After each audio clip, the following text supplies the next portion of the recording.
नमो नमः संस्कृत मित्राणी। सभी का आदर्श कैरियर क्लासेस में बहुत बहुत स्वागत है। दोस्तों, आज की जो वीडियो है वो बहुत ही महत्वपूर्ण है। यूपी टेट 2021 के लिए अति संभावित प्रश्नों के साथ में दोस्तों ये वीडियो बनाई गई है। संस्कृत के टॉप 30 क्वेश्चन इस वीडियो के अंदर आप देखेंगे। तो फ्रेंड्स, महाजंग की शानदार शुरुआत। तो दोस्तों, जितना हो सके इस वीडियो को शेयर कर देना।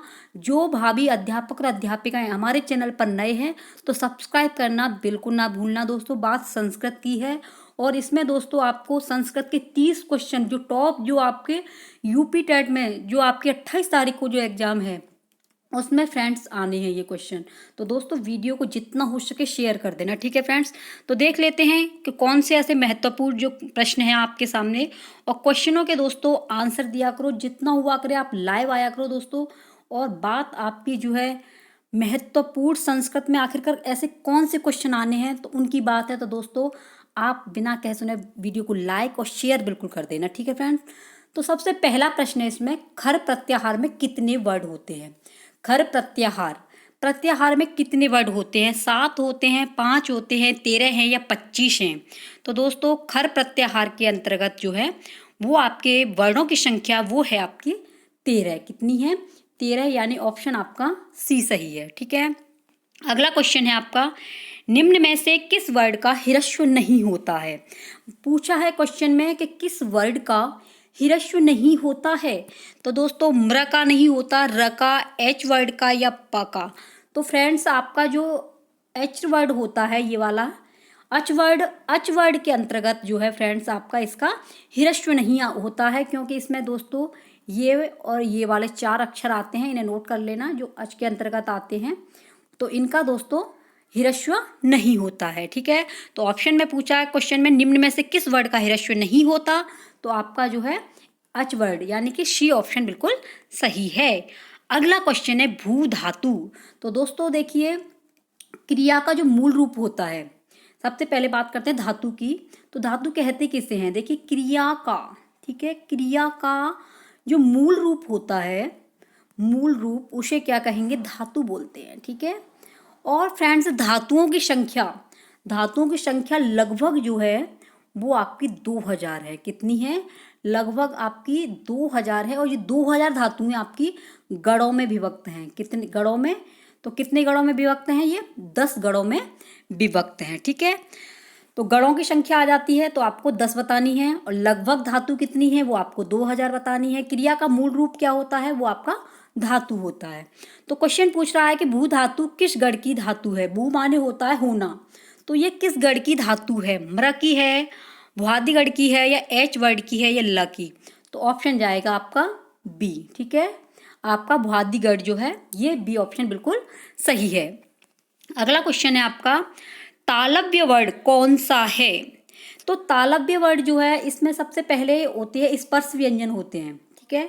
और स्पर्श व्यंजनों की संख्या दोस्तों आपकी 25 यानी 25 है, और 25 के अंतर्गत ही इनके 5 भागों में ये बटे हुए हैं, ठीक है।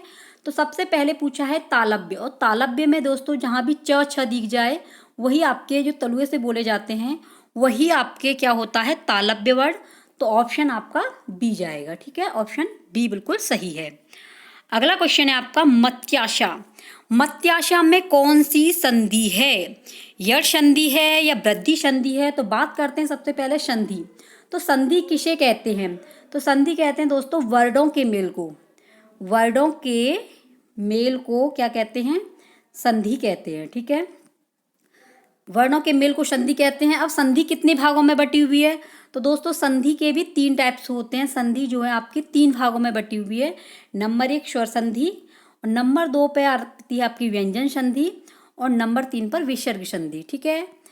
तो आपकी जो है वर्णों के मेल को संधि कहते हैं। संधि 3 भागों में बटी हुई है, स्वर, व्यंजन और विसर्ग। स्वर किसे कहते हैं? जो स्वरों की जो किसी की सहायता नहीं लेते। स्वर संधि किसे कहते हैं? जो किसी की सहायता नहीं लेते।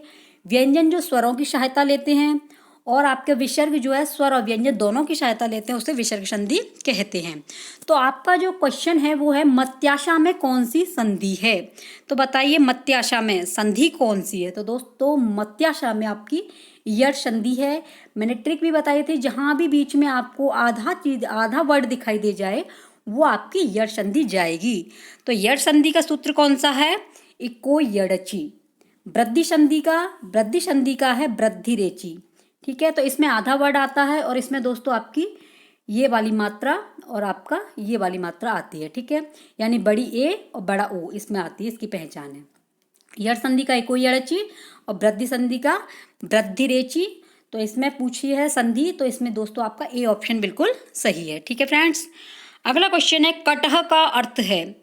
कटह का देखिए, लिखना तो लिख होता है, लिख माने लिखना, सीख माने सीखना, बद माने बोलना। तो ऑप्शन में पूछ रहा है कि कट का अर्थ क्या है, यानी कि बताना हमको कटह का अर्थ क्या है। तो दोस्तों कटह का जो अर्थ है वो है काटना। ऑप्शन आपका डी जाएगा। ठीक है, काटना माने कटह। ठीक है, अगला क्वेश्चन है महाप्राण वर्णों की कितनी संख्या है। महाप्राण जो वर्ड होते हैं उनकी संख्या कितनी है? 14 है, 5 है, 12 है या 18 है? तो सबको पता होगा दोस्तों, महाप्राणों की संख्या आपकी 14 है, यानी कि 14। ऑप्शन आपका ए बिल्कुल सही है। अगला क्वेश्चन है वट वृक्ष का सही संधि विच्छेद क्या होगा? तो वट वृक्ष का आपको सही संधि विच्छेद बताना है, तो ये होगा आपका दोस्तों वटोरिक्षः। वटोरिक्षः ऑप्शन आपका सी जाएगा। ठीक है, ऑप्शन सी। ठीक है फ्रेंड्स, अगला क्वेश्चन है आपका वेदांगों की संख्या कितनी है? तो वेदांग की संख्या बतानी है आपको, 8 है, 12 है या 6 है या कोई नहीं है? तो दोस्तों वेदांगों की संख्या जो है वो आपकी 6। ऑप्शन जाएगा आपकी सी की ओर। अगर पूछ लेगा कि वेद कितने हैं, तो वेद दोस्तों आपके 4 हैं। वेदांग यानी वेद प्लस अंग, अगर इसकी संधि विच्छेद पूछे तो वेदांग की संधि विच्छेद होगी आपकी वेद प्लस अंग। तो इसके अंग जो कितने हैं? 6। वेद आपके 4 हैं, वेदांग 6 हैं। तो ऑप्शन आपका सी बिल्कुल सही है। ठीक है, अगला क्वेश्चन है सर्वनाम शब्द नहीं है। प्रश्न पूछ रहा है आपका सर्वनाम शब्द नहीं है। तो सबसे पहले सर्वनाम किसे कहते हैं? जो शब्द संज्ञा के स्थान पर प्रयोग किए जाते हैं। जो शब्द संज्ञा के स्थान पर प्रयोग किए जाए उन्हें क्या कहेंगे? सर्वनाम बोलेंगे। ठीक है, अब इसमें नहीं है तो दोस्तों आपका अपी जो है वो आपका अव्यय है, तो यही आपका सर्वनाम नहीं है, यानी कि आपका ए ऑप्शन बिल्कुल सही है। ठीक है, अगला क्वेश्चन है आपका शुद्ध वाक्य है, यानी कि इसमें आपको शुद्ध वाक्य बताना है कि शुद्ध वाक्य कौन सा है। अहम पुस्तकम पठति या मया पुस्तकम पठ्यते? तो आपका आंसर जाएगा मया पुस्तकम पठते। ये वाला ऑप्शन सही है, मया पुस्तकम पठ्यते। ऑप्शन आपका बी सही है। अगला क्वेश्चन है महत्वपूर्ण अगला क्वेश्चन है आपका बगुले को संस्कृत में क्या कहते हैं? तो आपको इसकी संस्कृत बतानी है बगुला को संस्कृत में क्या कहेंगे? कपोतः या बकः या चरकः या कोई नहीं? तो दोस्तों बगुले को संस्कृत में क्या कहते हैं? बकः माने होता है बगुला और कपोतः माने होता है आपका कबूतर। ठीक है, कपोतः माने कबूतर। तो बगुले की संस्कृत क्या होगी? बकः। ऑप्शन आपका बी लॉक किया जाए। ठीक है, अगला क्वेश्चन है आपका योग कर्मशु कौशलम शुक्ति है, यानी कि योग कर्मशु कौशलम शुक्ति है, कर्म में कुशलता ही योग है।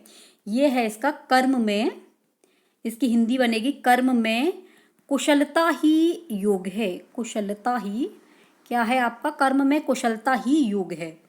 तो इसमें जो है कौन सी सूक्ति है, कहाँ से ये सूक्ति ली गई है? कर्म में कुशलता ही योग है, योग कर्मशु कौशलम शुक्ति है। योग कर्मशु कौशलम शुक्ति है। रामायण या महाभारत या भगवत गीता? तो दोस्तों ऑप्शन आपका जाएगा सी, भगवत गीता में से ये ली गई है। भगवत गीता की शुक्ति है, कर्म में कुशलता ही योग है। ऑप्शन आपका सी। अगला क्वेश्चन है मोहन कदा आगच्छति, इस वाक्य में अव्यय है।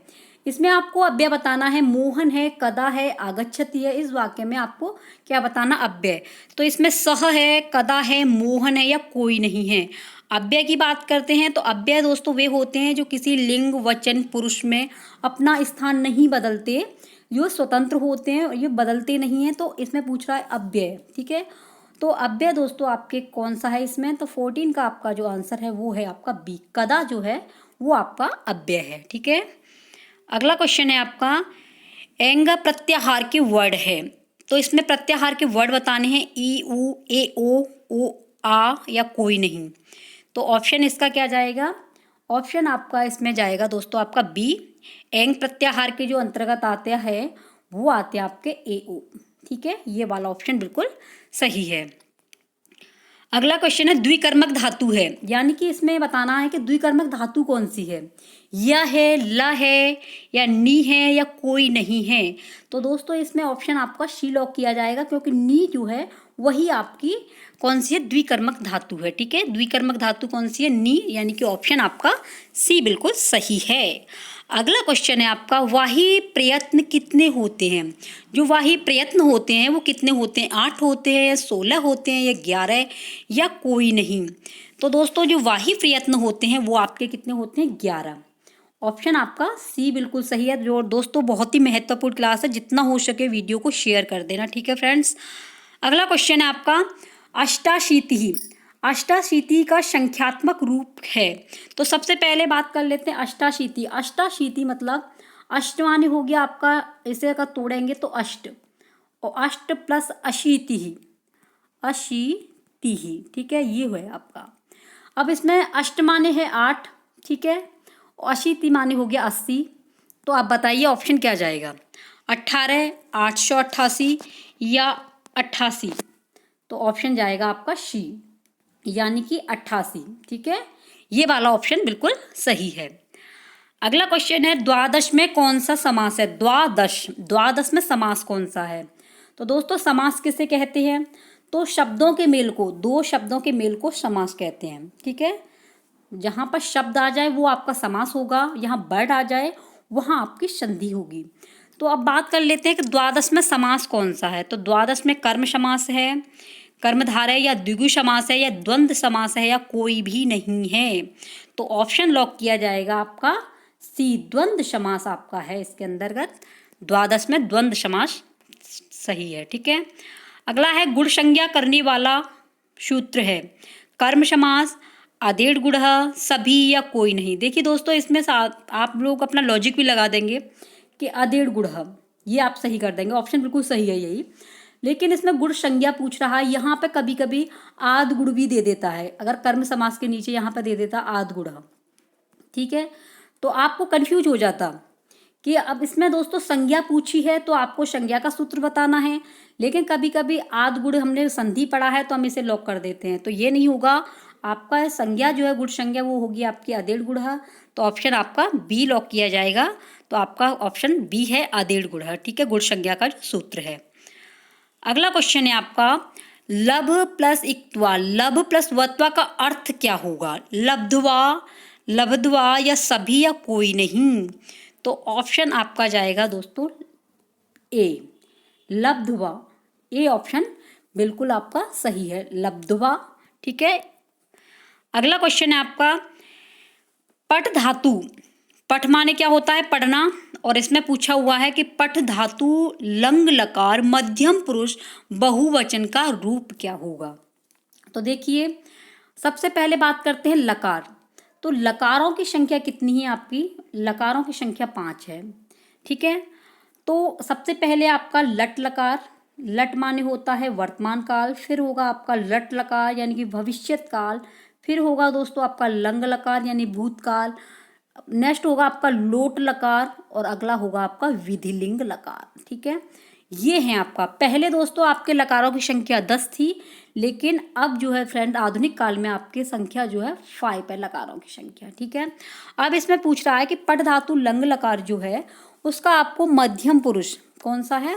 मध्यम पुरुष का बहुवचन का रूप बताना है। तो देखिए जो मध्यम पुरुष का बहुवचन है इसका, सबसे पहले ये लंग लकार है यानी भूतकाल।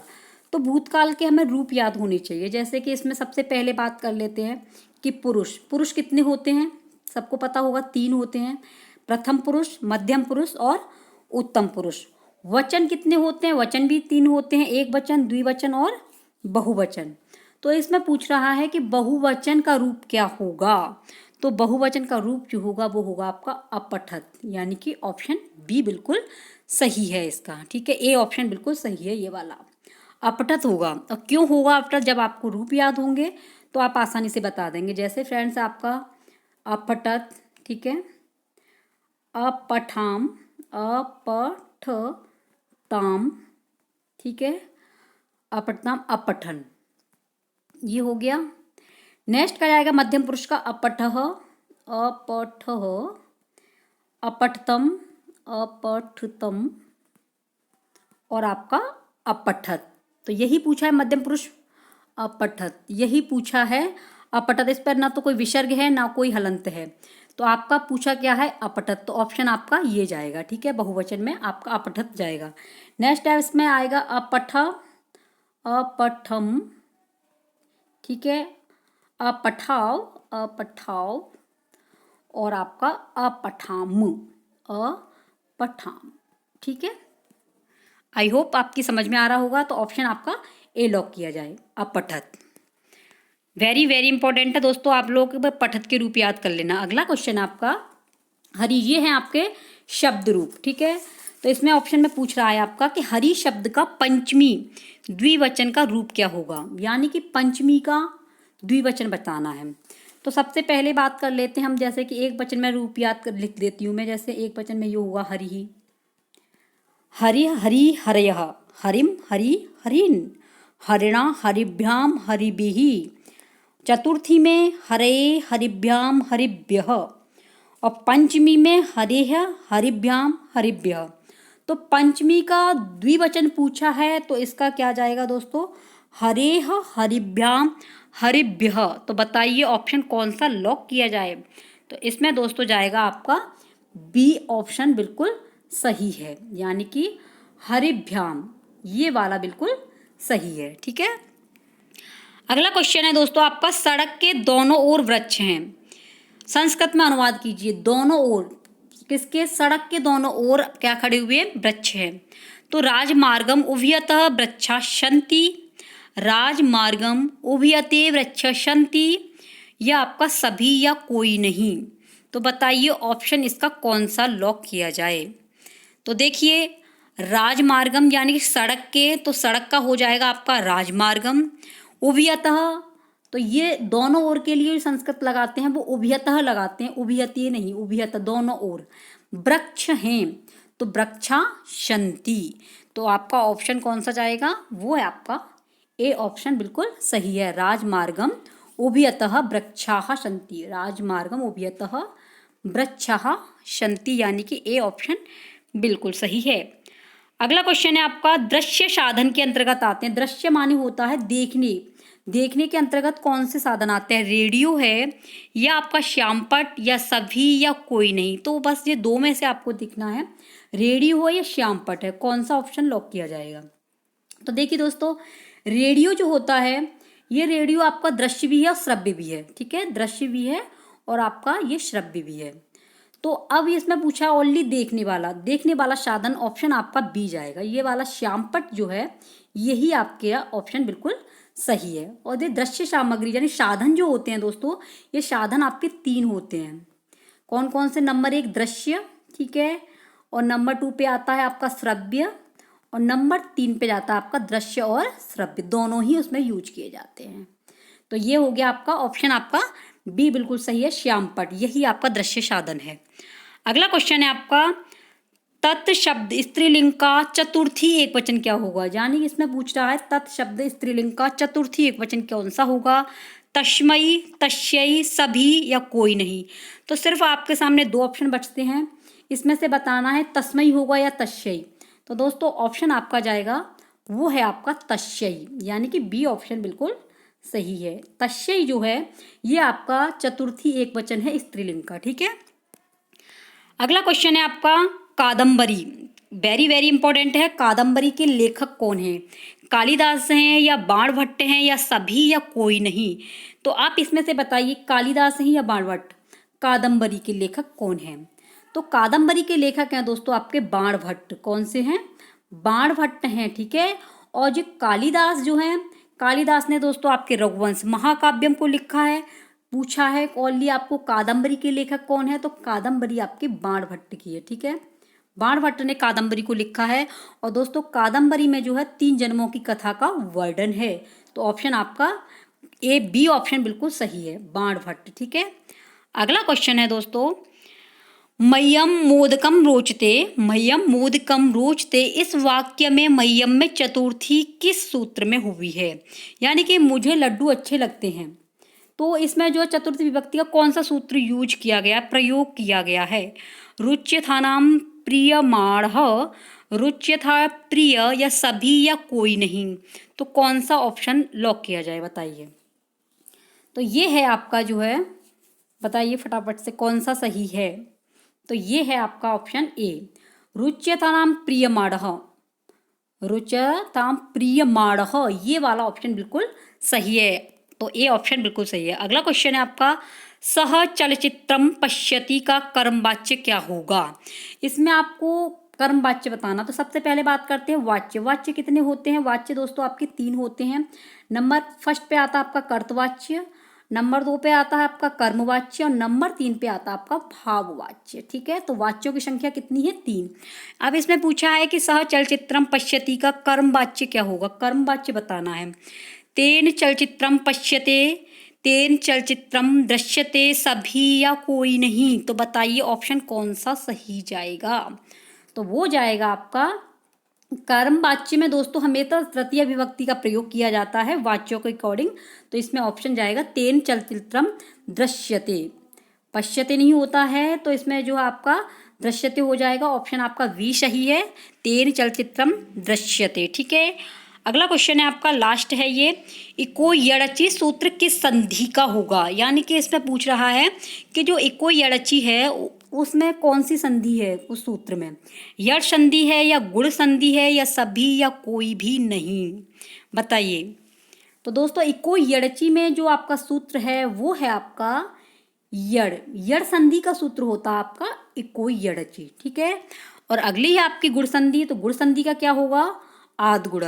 तो फ्रेंड्स इसके अंतर्गत संधियां जो आती हैं वो 5 आती हैं, जैसे कि आपका सबसे पहले आपकी दीर्घ संधि।